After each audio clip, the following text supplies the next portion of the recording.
NCP নেতা হাসনাত আব্দুল্লাহ গাজীপুরে সন্ত্রাসী হামলায় আহত হয়েছেন।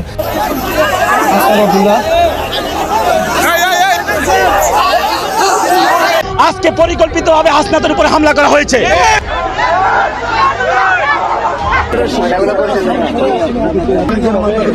তার গাড়ির পিছনে ভেঙে ওরা শান্ত হয়নি, তাকে বিভিন্নভাবে গায়ে হামলা করার চেষ্টা করেছে এবং বেশ কয়েক জায়গায় উনি আঘাতপ্রাপ্ত হয়েছেন।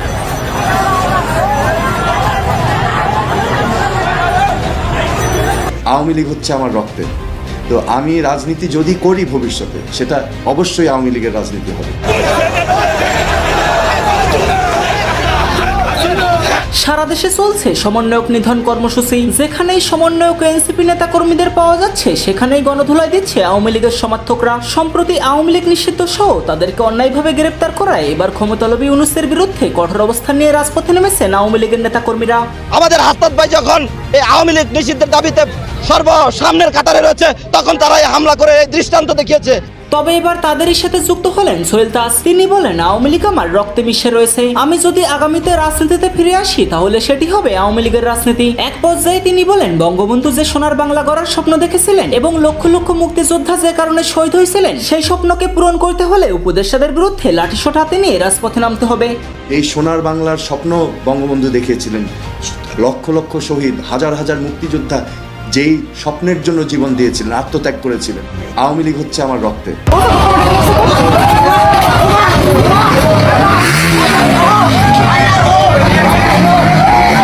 বলছি যে আমরা জুলাই যোদ্ধা বলে তোদের জুলাইয়ের আমরা এই মারি, মানে একটা খারাপ ভাষা ইউজ করছে এবং আমাদের যারা স্টুডেন্ট ছিল তাদের মাদার বলে গালি দিচ্ছে। এবং একটা এই ভাটারা থানার একজন সৈনিক এসআই সুজন এবং সৈনিক বলতেছে যে হ্যাঁ আমরা হাসিনার দালাল, তোরা কি করবি কর।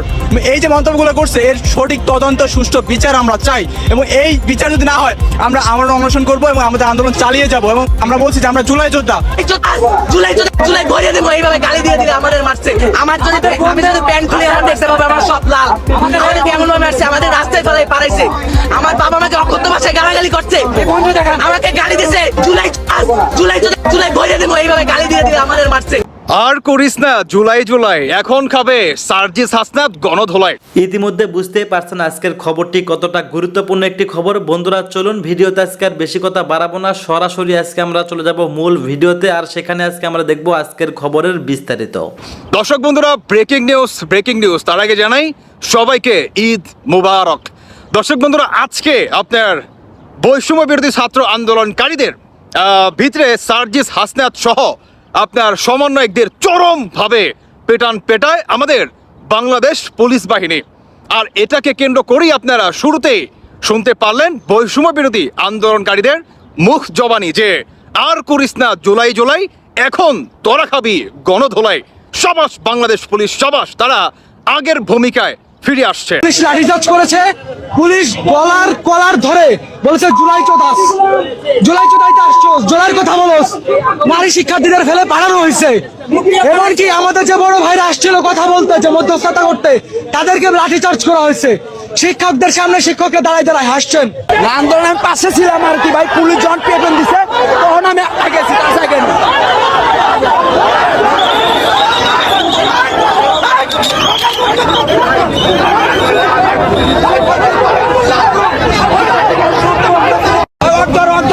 আজকের এই দিনে আপনার জুলাই আন্দোলনকারীদের ব্যাপকভাবে পেটাইলো আপনার পুলিশ বাহিনী।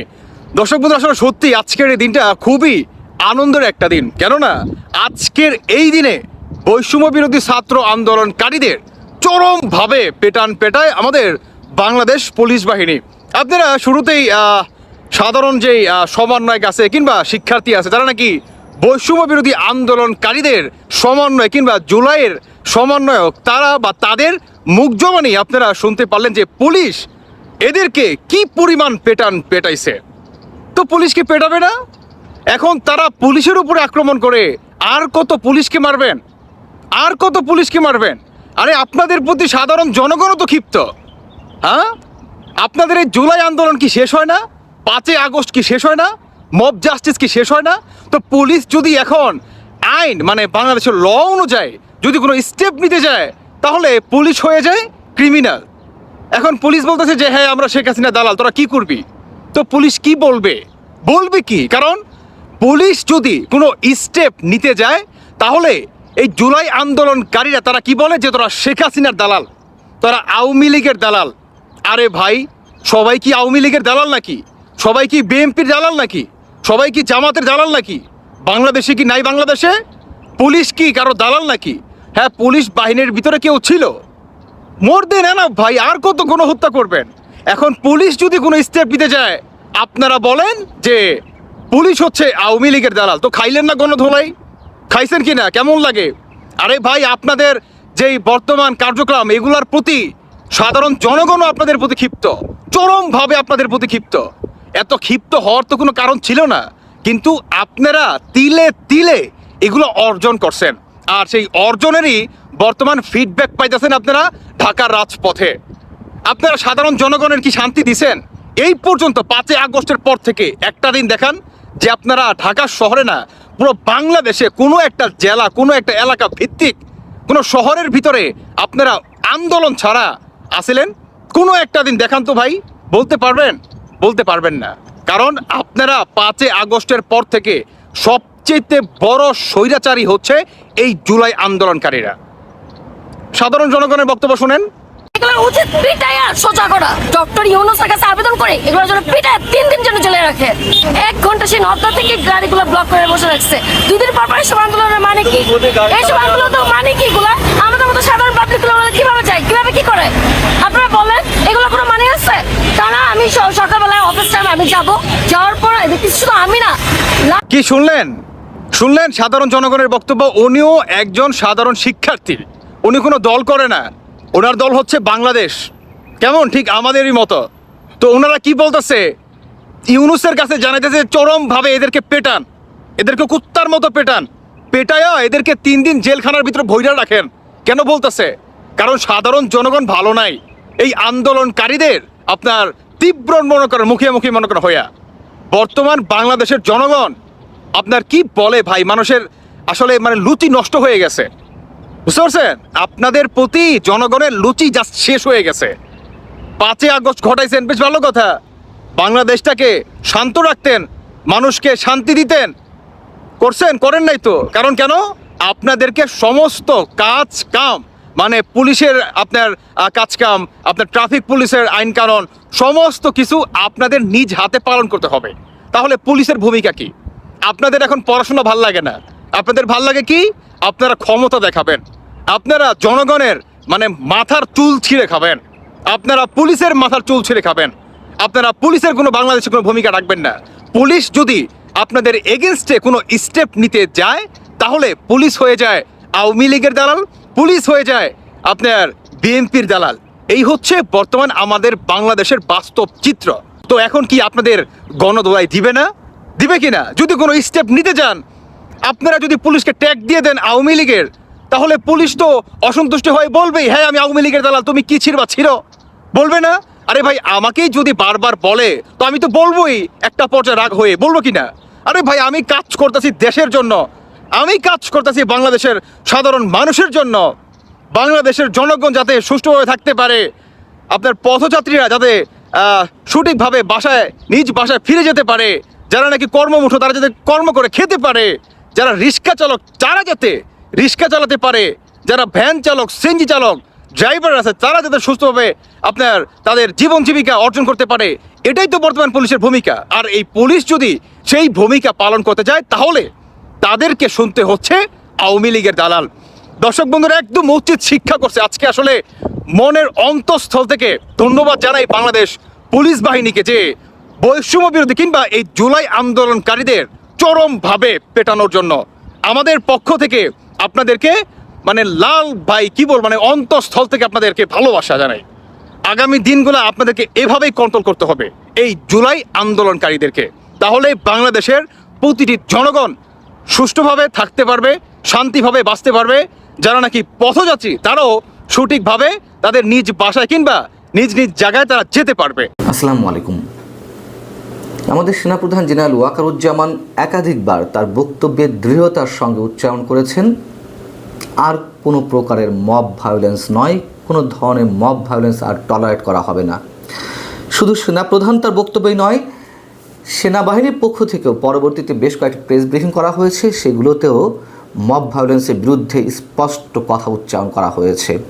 মানুষ সেনা প্রধানের বক্তব্য বা সেনাবাহিনীর পক্ষ থেকে যে সংবাদ সম্মেলনগুলো, সেই জায়গা থেকে বেশ খানিকটা আশ্বস্ত হয়েছিলেন যারা তুমুল আতঙ্কের মধ্যে দিন রাত কাটাচ্ছিলেন। কিন্তু সাধারণ মানুষ তাদের সেই শঙ্কা থেকে এখনও বের হতে পারেননি। মব ভায়োলেন্স এখনও চলছে, হয়তো কিছুটা কমেছে, কিন্তু মানুষের আশ্বস্ত হওয়ার মতন জায়গায় মানুষ এখনও পৌঁছাতে পারেনি। কেন পারছেন না সেনাপ্রধান বা সেনাবাহিনী? সেনাপ্রধানকে কাজ করতে দেওয়া হচ্ছে না, নাকি কোথাও তার বিশেষ দুর্বলতা রয়েছে? মানুষ সেনাবাহিনীর উপরে এখনও পর্যন্ত আস্থা রাখছে। আমি এখনও সেই কথাটি বলবো, হয়তো সেই আস্থার জায়গাটিতে কিছুটা চির ধরতে শুরু করেছে। সেনাপ্রধানের বক্তব্যের পরে আমরা দেখলাম যে নারায়ণগঞ্জে বিচারালয়ের মধ্যে সাবেক সংসদ সদস্য মমতাজের উপরে মবের আক্রমণ হলো। খুলনাতে আওয়ামী লীগ নেতা বেগ লিয়াকত আলীর উপরে আক্রমণ করা হলো। রংপুরে জাতীয় পার্টির চেয়ারম্যান জিএম কাদেরের বাড়িতে মবের আক্রমণ ঘটানো হলো। এরকম আরও অনেক ঘটনা ঘটেছে। এবং সবশেষ রোববার সাবেক সিইসি কে নুরুল হুদাকে একটি বিশেষ গোষ্ঠীর মানুষেরা আটক করে তার গলায় জুতার মালা পরিয়ে দিলেন। বলা হচ্ছে যে স্থানীয় জনতা, তারা স্থানীয় জনতা অবশ্যই নয়, সাধারণ মানুষের অংশ নন, নিশ্চয়ই একটি বিশেষ গোষ্ঠীর প্রতিনিধি তারা। আমি এর আগের কন্টেন্টে, খানিকক্ষণ আগে যে কন্টেন্টটি ছেড়েছি, ভিডিওটি আপনাদের সামনে দিয়েছি, সেখানে অবশ্যই আমি বলেছি যে ইতিহাসের দায় অবশ্যই রয়েছে সাবেক সিইসি নুরুল হুদার কাঁধে। তিনি জাতির সঙ্গে প্রতারণা করেছেন। অবশ্যই 2018 সালে যে নির্বাচনটি প্রহসনের নির্বাচন, সেই নির্বাচনের জন্য দেশের ইতিহাসের বাঁক বদলে গিয়েছে, আমি এই কথাগুলো বলেছি। কিন্তু তিনি অপরাধী এটিও আমরা জানি, সবাই জানি, তার বিচার হবে, হওয়ার মতোই ব্যক্তি তিনি।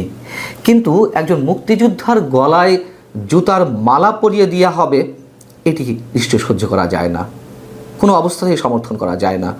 একজন মুক্তিযুদ্ধ অপরাধ করতেই পারেন, মুক্তিযোদ্ধা তার ফেরেশতা নন, তার জন্য অবশ্যই দেশের প্রচলিত আইনে বিচার হবে। কিন্তু জুতার মালা কেন? সেই জায়গা থেকে প্রশ্ন উঠছে যে সেনাবাহিনী কি পারছে না, নাকি তাদের কোনো ধরনের উদাসীনতা রয়েছে, নাকি তাদেরকে কাজ করতে দেওয়া হচ্ছে না? আমরা কথাও বলছি না যে সেনা সদস্যরা রাস্তার অলিতে গলিতে প্রতিটি বাড়ির সামনে তারা প্রহরা বসাবেন, কোনো ধরনের মব ভায়োলেন্স ঘটতে গেলেই সেটি প্রতিহত করবেন, এমনটা আমরা বলছি না, এটা সম্ভব নয়। কিন্তু কথা তো সত্য যে যারা মব ঘটাচ্ছেন তারা কেন এই সাহসটি পাচ্ছেন? কেন সেনা প্রধানের স্পষ্ট বক্তব্যের পরেও, হুঁশিয়ারির পরেও তাদের মধ্যে কোনো ধরনের ভয়ের, কোনো ধরনের ছাপ দেখা যাচ্ছে না? তারা একের পর এক নানান বিষয়ে উৎসাহিত হচ্ছেন। এর কারণ অবশ্যই, এটুকু আমি নিশ্চিত করে বলবো, মব ঘটানোর বিরুদ্ধে বা মবের প্রতি উৎসাহিত যাতে মানুষ না হয়, তার জন্য কোনো ধরনের দৃষ্টান্ত স্থাপন করা যায়নি। সেনা সদস্য অবশ্যই অনেক ধরনের কাজ করছেন, তারা স্ট্রাইকিং ফোর্স হিসেবে মাঠে রয়েছেন, কিন্তু ম্যাজিস্ট্রেট পাওয়ার নিয়ে মাঠে রয়েছেন।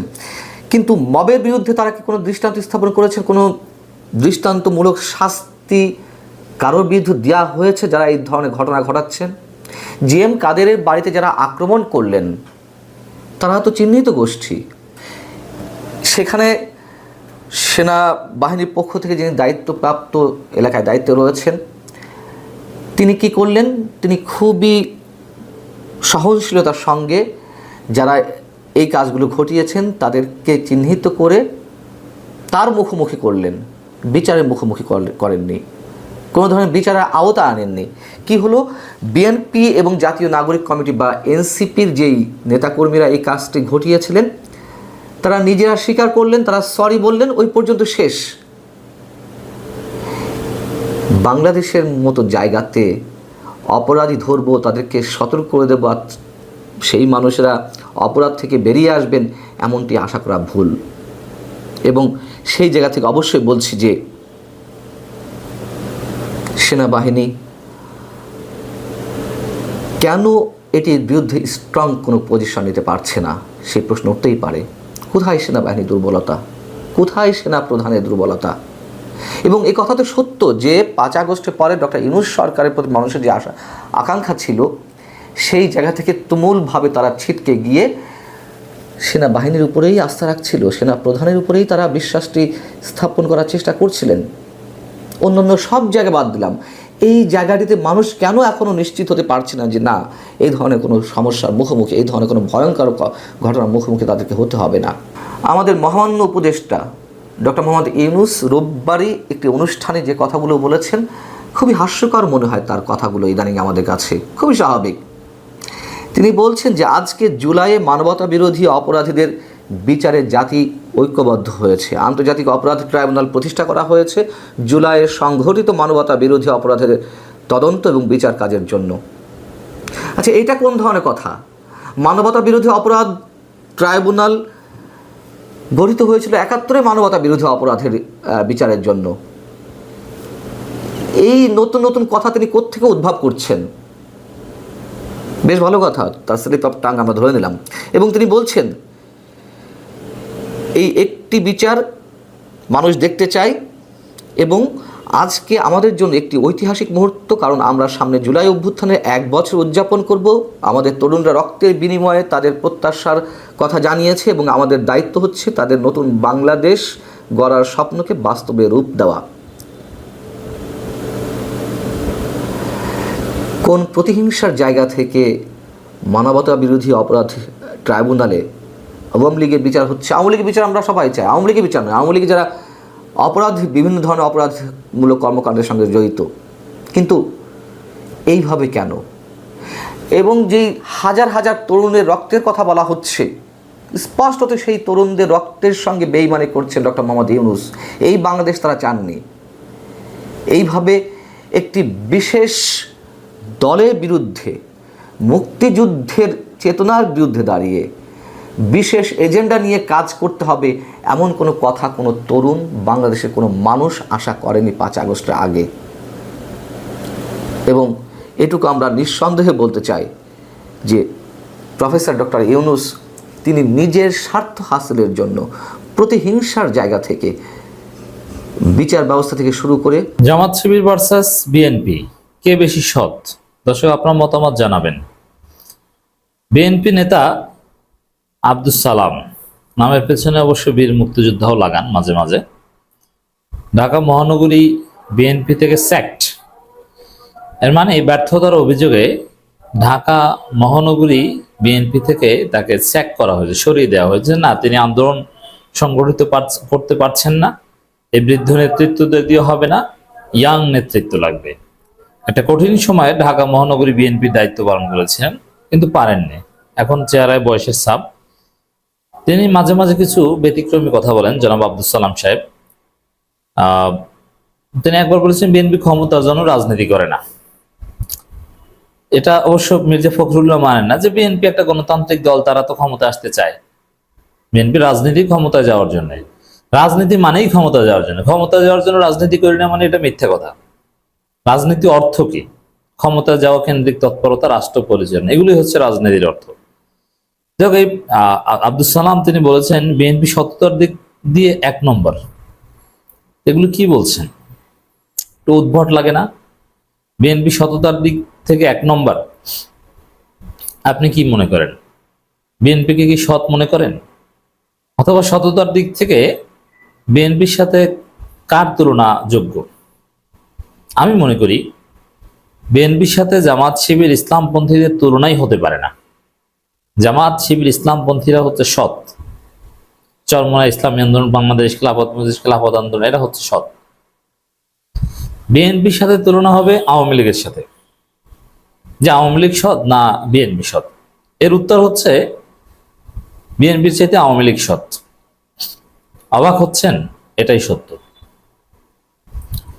যেমন আপনি যদি 100 কোটি টাকা যে কোনো একটা জেলা বিএনপিকে দেন আর আওয়ামী লীগকে দেন, যে টাকাগুলো দিয়ে এলাকার উন্নয়নের কাজ করো, ওই 100 কোটি টাকা ওখান থেকে আওয়ামী লীগও মারবে, বিএনপিও মারবে।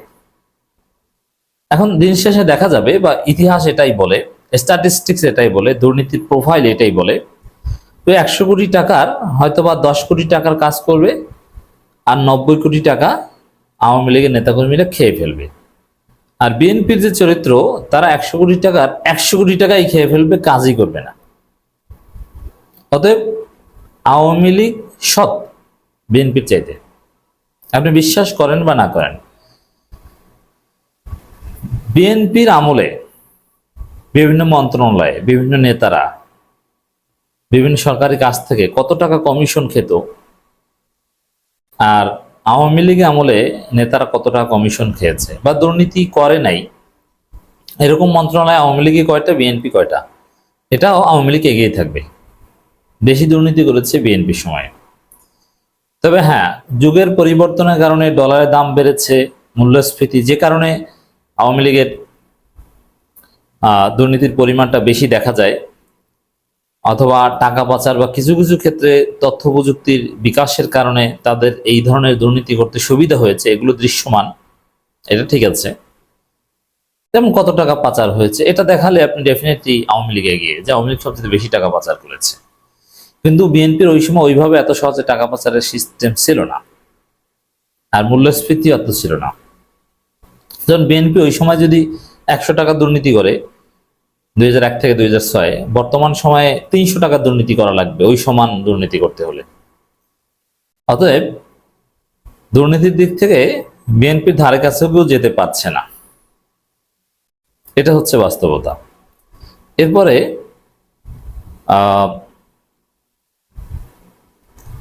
দলীয় পদ পদবি কিংবা মনোনয়ন বাণিজ্যে একটু খোঁজ নেন যে আওয়ামী লীগ বেশি দুর্নীতি করে না বিএনপি। এর উত্তর হচ্ছে বিএনপি। বিএনপিতে টাকা পয়সা ছাড়া নমিনেশন হয় না। আর আওয়ামী লীগে 2-1 হলো টাকা পয়সা ছাড়া মুক্তিযোদ্ধা পরিচয়ে বা নানান পরিচয়ে নমিনেশন পায়, অথবা শেখ হাসিনার একটা কন্ট্রোল ছিল। শেখ হাসিনা যেখানে হাত দিত সেখানে অ্যাটলিস্ট টাকা পয়সা ছাড়া দলীয় শৃঙ্খলার কথা বলছি, কাজ হতো। যেমন শেখ হাসিনা যদি কাউকে পছন্দ করে নমিনেশন দিতেন, কোনো টাকা পয়সা লাগতো না। শেখ হাসিনা যদি কাউকে পছন্দ করে দলীয় কাউন্সিলে পদ দিতেন, কোনো টাকা পয়সা লাগতো না। কিন্তু বিএনপিতে এই বিষয়টা নেই। কাউকে পদ পেতে হলে, নমিনেশন পেতে হলে তাকে টাকা পয়সা খরচ করতেই হবে। তো কে বেশি সৎ, আওয়ামী লীগ না বিএনপি সেটা বলেন। আপনি জামাত শিবিরের সাথে তুলনা করেন কোন ইসে, আমি কিছুতেই বলছি না। আমি সবসময় স্ট্রেট কার্ড এবং নিরপেক্ষ কথা বলার চেষ্টা করি। অন্যায় যেই করুক তার বিরুদ্ধে বলি।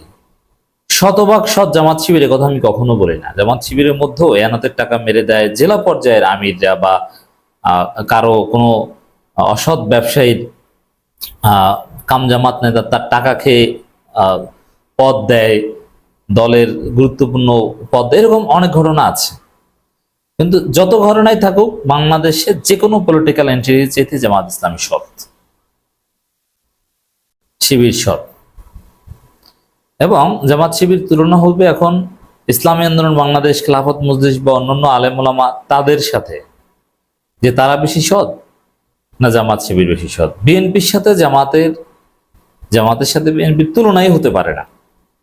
এই তুলনা করাটাই অন্যায়। আপনার মতামত জানাবেন দর্শক।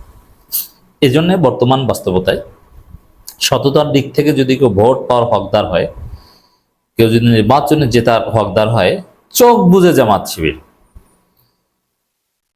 ভোট পাওয়ার মতো সব যোগ্যতা তাদের আছে, তাদের কিছু দুনিয়াবী যোগ্যতার ঘাটতি আছে, তাও সবার না, অনেকের পূর্ণাঙ্গ যোগ্যতা আছে বা অনেকের চাইতে বেশি আছে। কিন্তু সততা, দক্ষতা জামাত শিবির ধারে কাছেও কেউ যেতে পারেনি। জামাত শিবিরের মধ্যে শতকরা 1জন পেতে পারেন যে হয়তোবা কিছুটা দুর্নীতি করে, শতকরা না, 1000-কে 1-2 জন পেতে পারেন।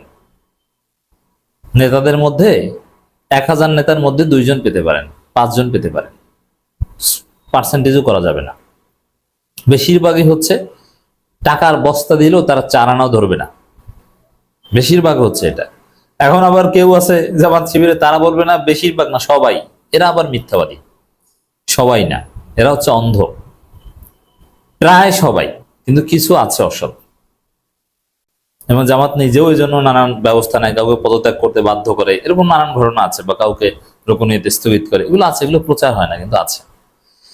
বিএনপি চেয়ারপারসন খালেদা জিয়ার উপদেষ্টা কাউন্সিলের সদস্য আব্দুল সালাম বলেন, মানুষ মনে করে বিএনপি অসৎ, কিন্তু বিএনপি কখনো অন্যায় করে না। মানুষ বিএনপিকে অসৎ মনে করে, ওইটাই কথা। মানুষ বিএনপিকে অসৎ মনে করে, এটা সঠিক বুঝতে পেরেছেন বিএনপি নেতা। আসলেই বিএনপি অসৎ, যে মানুষ মনে করে, ভুলভাল মনে করে। অসৎ আওয়ামী লীগের চাইতে অসৎ, এটা মানুষকে বিশ্বাস করাতে হবে। কিন্তু বিএনপি সততার দিক থেকে 1 নম্বর। হাস্যকর কথা, বিএনপি সততা দিয়ে মানুষ মন জয় করবে না। বিএনপির যে অবস্থা, তাতে মন জয় করা তো দূরের কথা, দিন যত যাবে মানুষ আরো বিশ্বাস করবে যে বিএনপি আওয়ামী লীগের চাইতে অসৎ, আওয়ামী লীগের চাইতে খারাপ। বাংলাদেশে বিএনপির চাইতে অসৎ, খারাপ, সন্ত্রাসী, দুর্নীতিবাজ, চাঁদাবাজ আর কেউ নাই। মানুষ এটা মনে প্রাণে বিশ্বাস করা শুরু করেছে, শুরু করবে। আপনার মতামত জানাবেন। আসসালামু আলাইকুম। রিসেট বাটনে চাপ দেওয়া হয়ে গেছে। বিবিসির সাথে ডক্টর ইউনূস স্যার যখন একটা ইন্টারভিউ দিছিল, তখন উনি বলছিল যে এই জেনারেশন, নতুন জেনারেশন রিসেট বাটনে চাপ দিছে।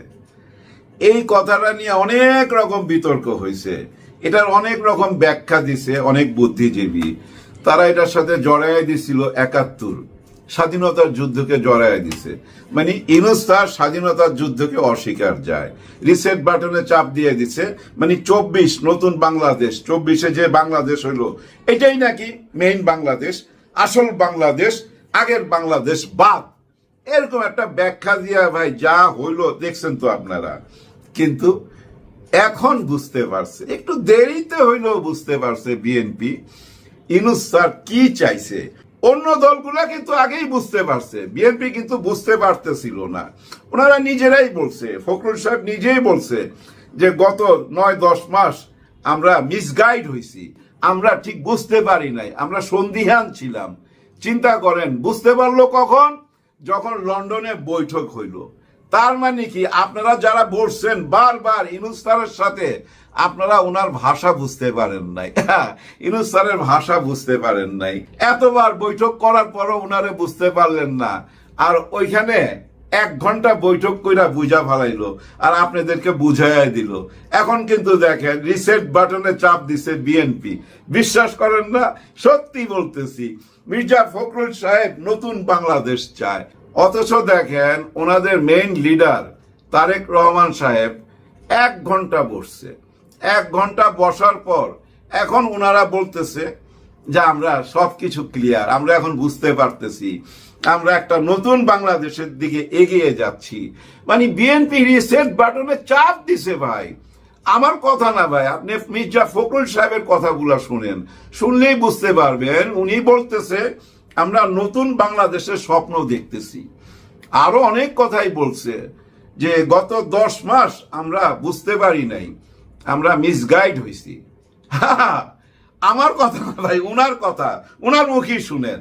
যে আমরা যারা লড়াই করেছি, আমরা যারা নতুন বাংলাদেশের স্বপ্ন দেখছি, আমরা যারা নতুন বাংলাদেশের দিকে এগিয়ে যেতে চাচ্ছি, আমরা এই কয়েক মাসে, প্রায় 10 মাসে যে ঘটনাগুলো বাংলাদেশে ঘটল, সেই ঘটনাগুলোতে কিছুটা হলেও নিঃসন্দেহে আমরা একটু সন্দিহান হয়ে পড়েছিলাম যে শেষ পর্যন্ত কি দাঁড়াবে। শেষ পর্যন্ত কি দাঁড়াবে মানে গত 10 মাস ওনারা ভুল বুঝাচ্ছিল। কেন ভাই, আপনারা তো পুরনো রাজনীতিবিদ, দেশের নারী নক্ষত্র তো আপনাদের হাতে, আপনারা ভুল বুঝবেন কেন? আপনারা নিজের চোখেই তো দেখলেন 36 দিন কি ঘটে গেছে, কিভাবে নতুন বাংলাদেশ হয়েছে, কিভাবে ইউনূস স্যার চেহারা এসব বসলো। আপনারা তো জড়িত ছিলেন, জড়িত থেকে কেন বুঝবেন না? সবাই বুঝতে পারলো, আপনারা বুঝলেন না, নাকি আপনাদেরকে কেউ ভুল বুঝাইছে? এখন কথা হইলো ভাই, এই মিসগাইডটা কারা করলো আপনাদেরকে 9-10 মাস? আপনাদের ভিতরের লোকই করছে নিশ্চয়ই, যাদেরকে আমরা সন্দেহ করতেছিলাম। আমরা অনেকেই বলতেছিলাম না যে উনি রর এজেন্ট, উনি ভারতের দালাল, উনি দাদাদের কথা এখানে চালাই দিতেছে, এগুলাই তো বলতেছিলাম। ভারতের মিডিয়া যা বলতেছিল আপনারাও ঠিক একই কথা বলতেছিলেন, নির্বাচন নির্বাচন নির্বাচন নির্বাচন দিতেই হবে, মানে 5ই আগস্টের পরে, 5ই আগস্টের পর কিন্তু আপনারা মিসগাইড হন নাই, আপনারা সঠিক পথে ছিলেন। আপনারা নিজেরাই কান্নাকাটি করতেছিলেন, আপনারা নিজেরাই এই নিউ জেনারেশনের জন্য দোয়া চাইতেছিলেন। যারা 5ই আগস্টে এই মুক্ত করলো আপনাদেরকে জেলখানা থেকে, তাদের জন্য দোয়া চাইছেন। কিন্তু মাস দেড়েক যাওয়ার সঙ্গে সঙ্গে, মাসখানিক বা মাস দেড়েক যাওয়ার সঙ্গে সঙ্গে আপনারা চেঞ্জ হইতে থাকলেন। মানে ওই যে পানি পড়া দিতে থাকলো, আপনারা ওই পানি খাইতে থাকলেন আর বলতে থাকলেন যে না, আমরা এই সংস্কার মানি না, এগুলো আমরা পার্লামেন্টে যায় সব বদলায় ফালামু। এদের কি এজেন্ডা আছে? এরা কোত্থেকে আসছে? এরা কোন সরকার? এরা 3 মাসের বেশি থাকতে পারবে না। এরকম বক্তব্য রাইখা ভাই আমাদের সঙ্গে সাধারণ জনগণের মন বিষয় দিচ্ছেন। আপনাদের নেতারা কথা নাই বার্তা নাই আইসা হামলায় পড়লো ওই যে জামাতের ইসলামের উপরে। হঠাৎ কইরা জামাতে ইসলামের বিচার চাইলো, বুঝলাম না। হ্যাঁ, জামাতে ইসলামের আবার বিচার শুরু হইতে হবে এবং মোল্লা মুসল্লিদেরকে নিয়ে যা তা বলা শুরু করে দিলেন। মানে আপনাদের মাথার মধ্যে ঢুকাইয়া দেওয়া হয়েছিল যে দেশ কিন্তু চলে যাইতেছে মৌলবাদীদের হাতে। এই যে ইউনূস সরকার, এর পিছনে কারা? সবই তো মৌলবাদী। শিবিরের ছেলে পেলে, জামাতে ইসলাম, চরমনাই, হেফাজতে ইসলাম, এরকম ইসলামিক সব দলগুলাই এই ইউনূস সরকারের পিছনে। এরাই মৌলবাদী, এরাই জঙ্গি। একই কথা কিন্তু শেখ হাসিনা বলতেছিল। আপনারা জঙ্গি না বললো মৌলবাদী শব্দটা বলছেন। এটা আমি বিএনপিকে বলতেছি না। মানে বিএনপির হয়ে যেসব বুদ্ধিজীবী আসিল তারা কিন্তু এই মিডিয়াতে ছড়ায় দিল যে মৌলবাদীরা বাংলাদেশ নিয়ে চলে যাইতেছে। আর আপনারা ওই সুরে সুর মিলাইয়া 10টা মাস নষ্ট করছেন। 10টা মাস আপনারা নষ্ট করছেন, কোনো কাজ করতে দেন নাই এই সরকারকে। হঠাৎ এর পদত্যাগ চাই, ওর পদত্যাগ চাই, ওই বিদেশি নাগরিক, ও কেন এখানে বসবে, ও কেন সংবিধান চেঞ্জ করবে। এবং এই যে ইয়াং ছেলে পেলেরা, এদের ভুল ভ্রান্তি ধৈরায় না। এই হচ্ছে টাকা লুট করতেছে, এ ঘুষ খাইতেছে, এর বাড়ির পুকুরের মধ্যে টাকা পাওয়া গেছে, ওর বাড়ির বিছানার মধ্যে টাকা পাওয়া গেছে। এইসব নিয়েই কিন্তু ছিল, এগুলাই আমরা ছড়াইতেছিলাম। কিন্তু তাদের যে অবদানটা, তারা যে রক্ত দিল, 1400 শহীদ হইল, 20,000-এর মতো আহত হইল, সব ভুইলা যায়া আমরা শুধু নির্বাচন মানে তসবিহাতে আল্লাহকে না ডাইকা নির্বাচন শুরু হয়ে গেল। এইটা এমন একটা বিরক্তিকর শব্দ হইল ভাই, মানুষের কান ঝালাপালা হয়ে গেছিল, মানুষ বিরক্ত হয়ে গেছিল। কিন্তু আজকে এই বিরক্তি থেকে আপনারাই মুক্তি দিলেন, আপনারা নিজেরাই রিসেট বাটনে চাপ দিচ্ছেন। আপনাদের সবাই কথা কিন্তু চেঞ্জ হয়ে গেছে, সবাই সুর চেঞ্জ হয়ে গেছে। আপনারা যে এই গত 9-10 মাস বসলেন, ইউনূস স্যারের কথা কি বুঝতে পারেন নাই? উনি কি বাংলায় কথা বলেন নাই? আসলে আপনারা বুঝতে চান নাই, কারণ আপনাদের মাইন্ড সেট আপ হয়ে আছে যে উনি মৌলবাদীদের হাতে দেশ তুলে দিবে।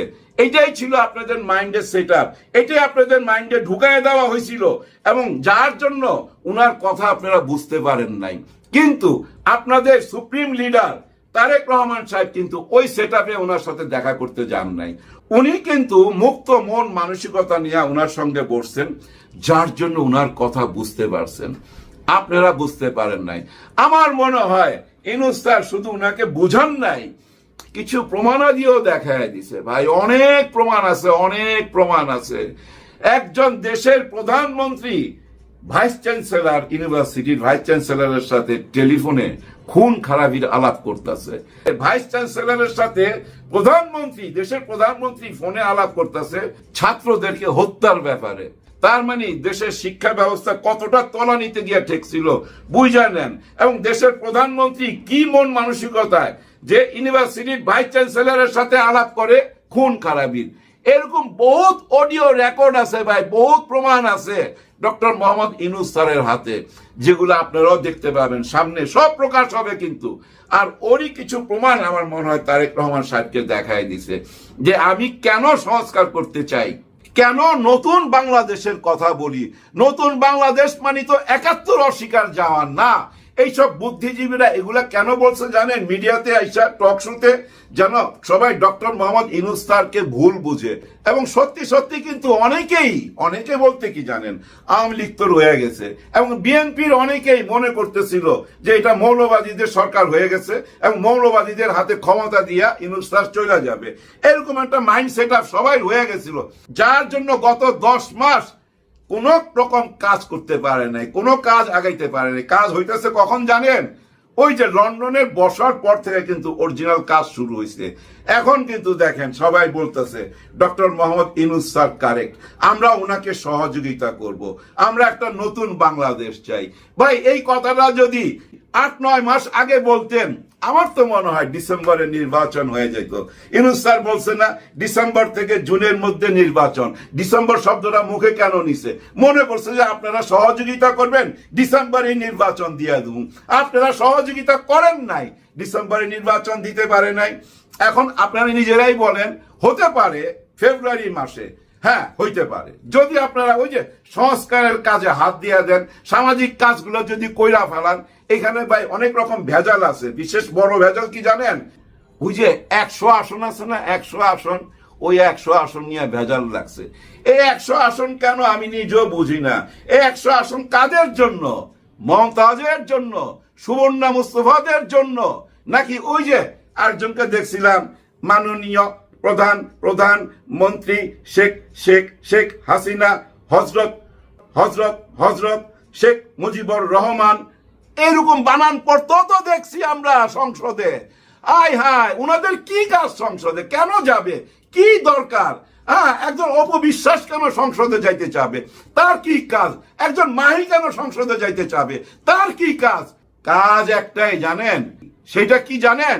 ওই যে সংসদে গেলে, সংসদ যখন বসে তখন কাছাকাছি যাইতে পারে এবং ওই চা পান খাওয়ার ফাঁকে ফাঁকে টেলিফোন নাম্বার নিতে পারে, বিভিন্ন রকম স্বপ্ন দেখাইতে পারে, বুঝিনি তো? আর ওই যে অনুদানের টাকা নেওয়া, অনুদানের টাকা নিয়ে নৌকার উপরে ছবি বানাইতে হবে। আবার যদি ওই একই সিস্টেম থাকে, আবার দেখবেন আপনারা ওই সরকারি টাকা নিয়ে ধানের শীষের উপরে ধান কাটতেছে কিভাবে কৃষক, সেটার উপরেই দেখবেন 20টা ছবি হয়ে গেছে। ওই 100 আসন, ওই 100 আসনের ভিতরে বুঝছেন ঘাপলা। ওইটা সিস্টেম চেঞ্জ করতে হবে। ধরে নেন আমি একজন প্রভাবশালী মিনিস্টার, আমার নাম কাদের, আমি আমার গার্লফ্রেন্ডে ওই 100 আসনের মধ্যে ঢুকাই দেবো। কেউ ঠেকাইতে পারবেন? কেউ ঠেকাইতে পারবেন না। এইভাবেই তো এই দেশটা ডুবছে। এই সিস্টেম চেঞ্জ করতে হবে, এগুলার পরিবর্তন করতে হবে। একজন মানুষ কতবার প্রধানমন্ত্রী হইতে পারে বলেন? 1 বার 2 বার, শেষ। আমেরিকার মতো জায়গাও তো 2 বার, কিন্তু এখানে 2 বার না, 3 বার 4 বার 5 বার হইতে পারবে। এই সিস্টেমটা চেঞ্জ করতে হবে না?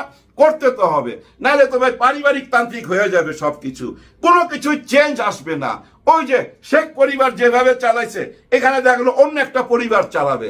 আরে ভাই একজন কৃষকের ছেলেও তো দেশের প্রধানমন্ত্রী হইতে পারে না? তার জ্ঞান বুদ্ধি দিয়া যদি সে ওইখানে আল্লাহ তারে পৌঁছায় দেয়, তার জ্ঞান বুদ্ধিতে সে হইতে পারে। তো কেন হইতে সুযোগ রাখবেন না? সেই সুযোগটা তো রাখতে হবে।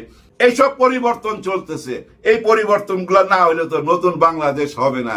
দেখেন বিএনপি এত বড় দল, ওনাদের প্রত্যেকটা জায়গায়, যে কোনো জায়গায় আপনি যে কোনো আসনে যাবেন, মিনিমাম 7 থেকে 10 জন পাবেন নেতা। 7 থেকে 10 জন নেতাই সংসদে যাইতে চায়। নির্বাচন সামনে আসলে দেখেন, একটা কথা তো সবাই শুনে গেছেন, এর মধ্যে প্রায় 150 পৃথিবী থেকে বিদায় নিছে দল করতে যায়।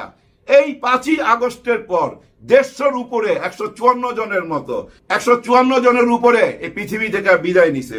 তার মানে 154টা মা বাবার বুক খালি হয়েছে। তো কি কারণে? কারণটা কি? শুধু ওই দখলদারি নিয়া, চাঁদাবাজি নিয়া, টেন্ডারবাজি নিয়া, এগুলাই তো হয়েছে। এগুলো কোনো দরকার ছিল? এগুলো কোনো দরকার ছিল না। দলের বদনাম হয়েছে না, এতদিন দলের বদনাম হয়েছে না। এই বদনাম থেকে বাইর হয়ে আসতে হবে আপনাদেরকে। দেখেন আপনাদের ভুলের কারণে জামাত কত দূর আগায় গেছে। যে জামাতকে আপনারা বলেন 9% 10% ভোট ওদের, সেই জামাত আজকে কিন্তু বহু দূর আগায় গেছে। এত দূর আগায় গেছে যে জামাত আপনাদের ঘাড়ে নিঃশ্বাস ফেলতেছে, এই ঘাড়ে নিঃশ্বাস ফেলতেছে। কারণ ওনারা কিন্তু এই 9-10 মাস ওনাদের রাজনীতি ওনারা কইরা গেছেন, কোথায় কাকে দিবে। 300 আসনেই কিন্তু ওনারা ওনাদের ক্যান্ডিডেট দিবে। আবার আজকে নিবন্ধনের জন্য এনসিপি গেছে, নিবন্ধন পেয়ে যাবে, কারণ বুঝিনি তো সবাই আমরা বলি না এটা কিংস পার্টি। হ্যাঁ কিংস পার্টি, হ্যাঁ Kings party.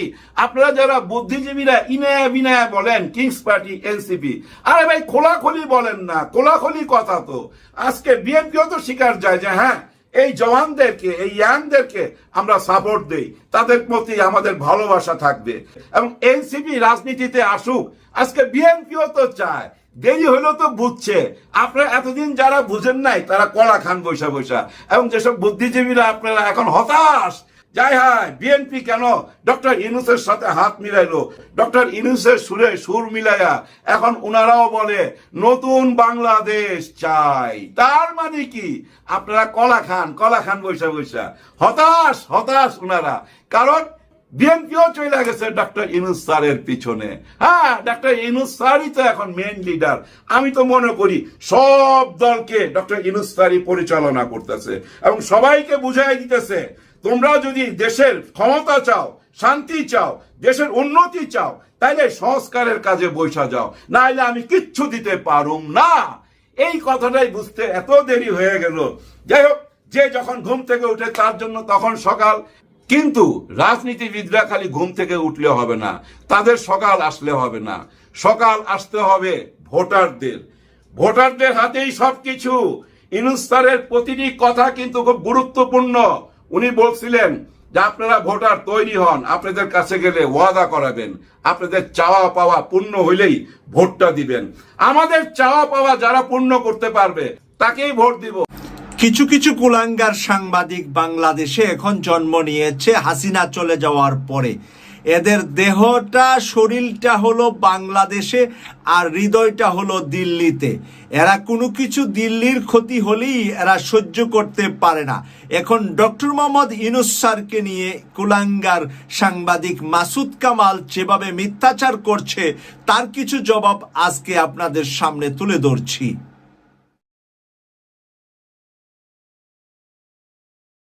Doctor Mohammad Yunus স্যারের বিরুদ্ধে সাংবাদিক মাসুদ কামাল এখন বলছে উনি নাকি ঘরে ঘরে যুদ্ধ লাগিয়ে দিয়েছে, মানুষের মধ্যে নাকি দ্বন্দ্ব তৈরি করে দিয়েছে। আচ্ছা, দ্বন্দ্বটা সে কোথায় পেল? গ্রামে গঞ্জে হাট বাজারে সব জায়গায় নাকি এখন ইউনূসকে নিয়ে, ইউনূস সরকারকে নিয়ে দ্বন্দ্ব চলছে। আমার কথা হলো, এই কুলাঙ্গার মাসুদ কামাল রাখি চোখে দেখে নাই? গত রমজানে চিল্লাইয়া আমাদের ভাইয়েরা 5 কেজি পেঁয়াজ বিক্রি করেছে 100 টাকা, 1 কেজি 25 টাকা, আর 5 কেজি নিলে 100 টাকা। সেই কথাগুলো যখন আমরা মিডিয়ার সামনে তুলে ধরেছি তখন এদের মুখে তখন থুতু মেরেছে মানুষেরা, যারা নাকি ডক্টর মোহাম্মদ ইউনূসের ভালো কাজগুলা চোখে দেখে না। ওই মন্দ কোথায় কি আছে সেটা খোঁজার জন্য এরা দেউলিয়া হয়ে থাকে 24 ঘন্টা। হাসিনার আমলে রমজান মাস আসলে মানুষ খেত 200 টাকা কেজি পেঁয়াজ, আর 200 টাকা দিয়ে এবারে রমজানে 10 কেজি পেঁয়াজ কিনতে পেরেছে মানুষ। এরপরেও কোরবানি ঈদে পর্যন্ত আমরা দেখতে পেলাম যে সব ধরনের জিনিসপত্র মানুষের কেনার নাগালের ভিতরে রেখেছেন ডক্টর মোহাম্মদ ইউনূস স্যার। রমজানের কোরবানিতে রয়েছিল একটি সুন্দর বাজার, যেই বাজারের মূল্যটা মানুষের মাঝে কেনার মধ্যে সহনশীল ছিল। কোনো ধরনের অসহনশীল কোনো ঘটনা এবারের রমজানেও, এরপরে কোরবানির ঈদেও ঘটে নাই। কিন্তু এইগুলা এদের ভালো লাগে না।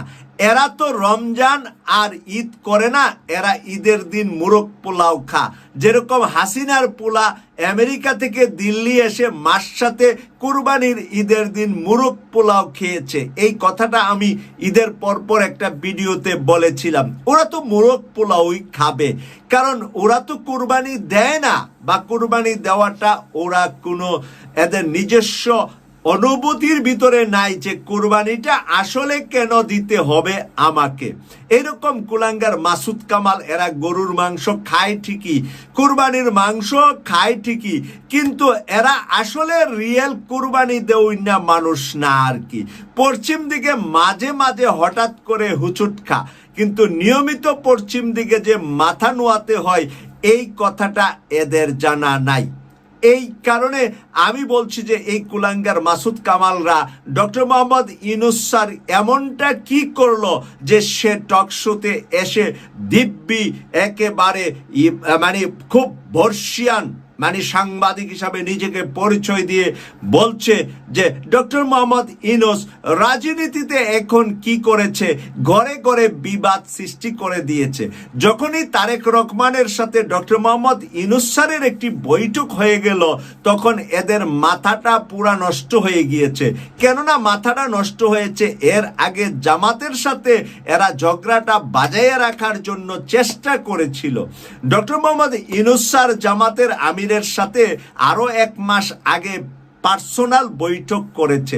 দ্বিতীয় পার্সোনাল বৈঠকটি করেছে তারেক রহমানের সাথে লন্ডনে 1 সপ্তাহ আগে। তারেক রহমানের সাথে বৈঠকটার ভিতরে শেষ হওয়ার পরপর আমরা দেখতেছি যে জামাত এবং বিএনপির ভিতরে যে দূরত্বটা ছিল তা অনেকটাই কমে এসেছে। ইতিমধ্যে আপনারা দেখেছেন সংস্কার কমিশনের বৈঠকে ডাক্তার সৈয়দ আব্দুল্লাহ মোহাম্মদ তাহেরের হাত কিভাবে চেপে ধরেছেন বিএনপি নেতা, যেই নেতাকে নিয়ে আমরা ভারত থেকে এসেছে, ভারতের প্রেসক্রিপশনে চলছে, ভারতীয় কথাবার্তা বলছে, ভারত নিয়ে বেশি ভাবছে, সেই নেতাই সেই সালাউদ্দিন আহমেদি সেই কাজটা করলেন। যেভাবে হাত চেপে ধরলেন মনে হয় খুব ঘনিষ্ঠ বাজনের হাত চেপে ধরলেন। আবার নাহিদের হাত টেনে এনেও সালাউদ্দিন সাহেব একসাথে 3টা হাত একটা হাতের উপরে একসাথে রাখলেন, মানে আমরা 3টা শক্তি এখন একসাথে আছি। এই কথা কিন্তু সংস্কার কমিশনের মিটিংয়ে গত 3 দিন আগে আপনারা দেখতে পেয়েছেন। আজকে আরো কিছু তথ্য আমি দিচ্ছি যে জনাব তারেক রহমানের সাথে যখন ঐক্য হয়ে গেল ডক্টর মোহাম্মদ ইউনূস স্যারই করে দিলেন জামাত এবং বিএনপিকে ঐক্যের বিকল্প নাই, বিষয়টা ইউনূস স্যারও পরিষ্কার করে দিলেন যে ভারতের বিরুদ্ধে আপনারা রাজনীতি করবেন আর আপনাদের নিজেদের ভিতরে দ্বন্দ্ব থাকবে, তাহলে ভারত তো আপনাদেরকে খান খান করে ফেলবে সুযোগ পেয়ে। আলাদা আলাদাভাবে খান তো অলরেডি করেছে, জামাতকে করা শেষ করে বিএনপিকে করা শুরু করেছিল। শুরুর মাঝখানেই হাসিনা শেষের দিকে এসে বিদায় নিয়েছে। আর কিছুটা দিন সময় পেলে বিএনপির কত হাজার মায়ের বুক খালি হতো, সেটা হয়তো আমাদেরকে আজকে পর্যন্ত অপেক্ষা করলে হাসিনা থাকলে অনেক কিছু আমাদের দেখা লাগতো। আজকের ঐক্যের আরেকটি ভিডিও আমি দেখতে পেলাম যে শহীদউদ্দিন চৌধুরী এনিবাই ছাত্র দলের প্রাক্তন সভাপতি এবং সংসদ সদস্য আর ছাত্র শিবিরের প্রাক্তন সভাপতি এবং ঢাকা মহানগর দক্ষিণ জামাতের সেক্রেটারি ডক্টর শফিকুল ইসলাম মাসুদ একই সাথে তারা জগন্নাথ বিশ্ববিদ্যালয়ের একটি অনুষ্ঠানে গিয়েছেন।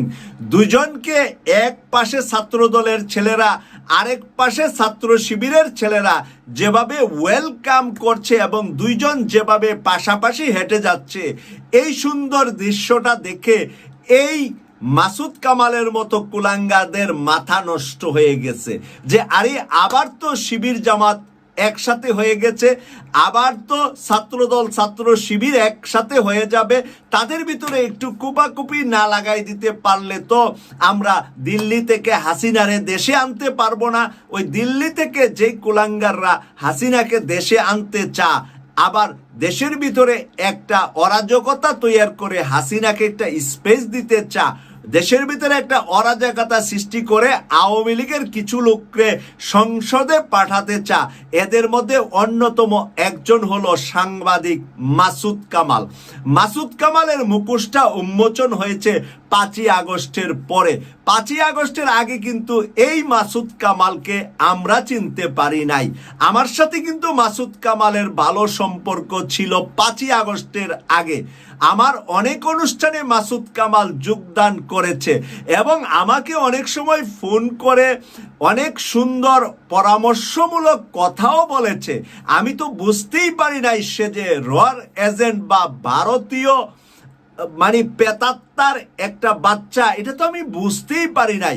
যখন 5ই আগস্টের পরে তার কথাবার্তা ঘোরা শুরু করে দিয়েছে, চেঞ্জ করা শুরু করে দিয়েছে, আজকে ডক্টর ইউনূস স্যারকে নিয়ে বলছে, কালকে জামাতকে নিয়ে বলছে, পরশু বিএনপিকে আবার একটু তেল মারছে, সবকিছু মিলে দেখি যে তার সবকিছুর ভিতরে একটা শয়তানির শখ আছে। ইবলিশ শয়তান যেরকম জিরাপির পেছে পায়খানা করে, সে তার পেটের ভিতরেও, মাসুদ কামালের পেটের ভিতরে দেখলাম দুনিয়ার জিরাপির পেস।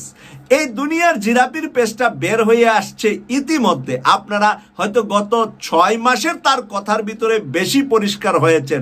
হাসিনা যাওয়ার সাথে সাথে এতটা বলে নাই, এখন আবার হাসিনার কুলাঙ্গাদেরকে মাঠে ময়দানে শক্ত করার জন্য, সাহস বাড়ানোর জন্য এরা বিভিন্ন সময় হাসিনার পক্ষ নিয়ে, আওয়ামী লীগের পক্ষ নিয়ে, আওয়ামী লীগ কেন নির্বাচন করতে পারবে না, আওয়ামী লীগ নির্বাচন করতে দেওয়া হবে না কেন, এই সমস্ত কথাবার্তা ওরা বলা শুরু করেছে। ওরা এখন পরিচ্ছন্ন আওয়ামী লীগের কথা বলছে, যাদের নিট অ্যান্ড ক্লিন, যারা নাকি অন্যায় দুর্নীতি করে নাই, দুঃশাসন করে নাই, সেই আওয়ামী লীগের তারা নৌকা মার্কা নিয়ে ইলেকশন করুক এবং ইলেকশনে গণতন্ত্র বজায় রাখার জন্য সকল দলের সুযোগ করে দেওয়া হোক। এই সমস্ত কথাবার্তা টিভি চকশোগুলাতে, বিভিন্ন পত্র পত্রিকাতে, ভারতীয় পেতাত্তাদের যে পত্রিকাগুলো আছে না, ওরাও বসে থাকে মাসুদ কামাল কখন কি বলল, সেই কথাগুলাকে খুব জোরালোভাবে ওরা হেডলাইন করে প্রচার করে। অথচ 5ই আগস্টের আগে বাংলাদেশের মিডিয়া বা পত্র পত্রিকা মাসুদ কামালকে নিয়ে তেমন লেখালেখি করতেন না। মাঝে মধ্যে টিভি টক শোতে যেতেন, সেখানে গেলে তারা কিছু হাদিয়া পা, তাদের একটা প্রফেশন, এটা কোনো খারাপ কিছু না। টিভি টক শোতে যাইতেন, কথা বলতেন, তেমন কোনো সপ্তাহে 1-2টা অনুষ্ঠানের বেশি পাইতেন না। আর এখন মাসুদ কামালকে দেখা যায় প্রতিদিনই একাধিক বক্তব্য দিচ্ছেন, প্রতিদিনই বিভিন্ন মিডিয়াতে তার বক্তব্য প্রচারণা করছে। তাহলে এর একটা কি ভালো কমিশন দিল্লি থেকে মাসুদ কামালের পকেটে আসে কিনা, আর দিল্লিতে বসে বসে আওয়ামী লীগের ওই খুনিরা কুলাঙ্গাররা কি তাদেরকে ঘি মাখন খাওয়াচ্ছে কিনা, সেইগুলাও যদি একটু আমাদের দুর্নীতি দমন কমিশন বা তদন্তগুলা যদি একটু করা হয়, তাদের পিছনে বের হয়ে আসবে রহস্য। তবে হঠাৎ করে আসবে না, মাসুদ কামালও ফান্দে আটকাবে, কারণ ডক্টর মোহাম্মদ ইউনূসের সাথে চাল চালতে গিয়ে কেউ ধরার বাইরে থাকবে এমনটা নয়, সবাই ধরা পড়বে, কিন্তু কেউ আগে আর কেউ পরে। আগে পড়বে যেগুলো একবারে কাঁচা শয়তান, আর যেগুলো একটু পাকা শয়তান এইগুলাকে একটু পরে ধরবে। কাঁচা শয়তান কিন্তু ধরা পড়ছে। কাঁচা পায়খানার যেরকম গন্ধ বেশি থাকে, এটাকে তাড়াতাড়ি মাটি দিয়া চাপা দিতে হয়, আর শুকনা পায়খানাটা হলো এখানে পা লাগলে গন্ধ লাগবে বা আপনি অপরিষ্কার হয়ে যাবেন। তাই শুকনা পায়খানাটা নিয়ে আপনার চিন্তাটা পরে হয়, আগে কাঁচা পায়খানাটা ঢাকতে হয়। এই কারণে ডক্টর মোহাম্মদ ইউনূস স্যার একেবারে কাঁচা শয়তানগুলাকে এখন আস্তে আস্তে কিন্তু বেড়া জালের ভিতরে ফেলে দিচ্ছে। অলরেডি কিন্তু প্রতিদিন আপনারা দেখতে পাচ্ছেন বুদ্ধিজীবী, এটা সেটা বহু কিছু কিন্তু বেড়া জালে আটকাইয়া যাচ্ছে। কাউকে দুর্নীতি দমন কমিশন আটকাচ্ছে, কাউকে সরাসরি পুলিশ আটকিয়ে, রাতের বেলা আটকিয়ে সকালবেলা আদালতে নিচ্ছে, রিমান্ডে নিচ্ছে, কারাগারে নিচ্ছে। প্রতিদিনই কিন্তু কম বেশি কয়েকজন আপনি আওয়ামী লীগের কুলাঙ্গারকে পাবেন যে ডক্টর মোহাম্মদ ইউনূসের প্রশাসন এখন আটকিয়ে দিচ্ছে। সেনাবাহিনীও কিন্তু এখন নিজেদেরকে জনতার সামনে গিয়ে নিজেদেরকে নিরঙ্কুশ পরিচ্ছন্ন পরিষ্কার করার চেষ্টা করছে যে সেনাবাহিনী দেশপ্রেমী সেনাবাহিনী কোনো দলের বা কোনো ব্যক্তির নয়। সেই কথা কিন্তু জানান দেওয়ার জন্য সেনাবাহিনীর ভূমিকাও রিসেন্টলি আমরা অনেক ভালো দেখতেছি। এবারের ঈদে যদি সেনাবাহিনীর ভূমিকা দেখেন, প্রচণ্ড সেনাবাহিনী জনগণের পাশে, জনগণের পক্ষে, মাঝারি সারি থেকে নিচের লেভেলের যত সেনাবাহিনী আছে তারা কিন্তু জনগণের ভাষা জানে, জনগণকে ভালোবাসে। আর জনগণের সন্তানই তো তারা তো আকাশের ফেরেশতা না, আর জমিনের নিচের থেকে অন্য কোনো জাতির থেকে তারা আসে নাই। সেনাবাহিনী কিন্তু আমার ভাই, আপনার বন্ধু, আমার সন্তান, না হলে আমার প্রতিবেশীর সন্তান। সেনাবাহিনী আকাশের কোনো ফেরেশতা বা অন্য জগতের কোনো কিছু না। তাই এই সেনাবাহিনী কিন্তু হাসিনার বিরুদ্ধে যখন 95 ভাগ সেনাবাহিনী দাঁড়িয়েছিলেন তখনই কিন্তু হাসিনা দিল্লি পালিয়েছে। ওই 5 ভাগ সেনাবাহিনী হাসিনাকে যেরকম বাঁচাতে পারে নাই, আর ওই 5 ভাগ সেনাবাহিনী বাংলাদেশের মানুষের ম্যান্ডেট আসুক আর না আসুক সেটার দিকে 95 ভাগ সেনাবাহিনী তোয়াক্কা করবে না। 95 ভাগ সেনাবাহিনী বাংলাদেশের মানুষের ম্যান্ডেট, বাংলাদেশের মানুষের চাহিদা পূরণের জন্য তারা তাদের নিজের মাতৃভূমিকে বাঁচানোর জন্য তারা জীবন দিবে এবং মাতৃভূমির পক্ষেই তারা থাকবে। আমি সর্বশেষ এই কথাটা বলবো। ধন্যবাদ প্রিয় দর্শকবৃন্দ, আমাদের ফুল ভিডিওটি দেখার জন্য আপনাকে জানাই অসংখ্য ধন্যবাদ। তো বন্ধুরা, আজকের এই নিউজটি দেখে আপনাদের কি মতামত অবশ্যই কমেন্ট বক্সে কমেন্ট করতে ভুলবেন না। আর হ্যাঁ, এমন নিত্য নতুন আপডেট খবর সবার আগে পেতে চাইলে এখনই আমাদের এই পিচ্চি সাকিব ইউটিউব চ্যানেলটি সাবস্ক্রাইব করুন। ধন্যবাদ।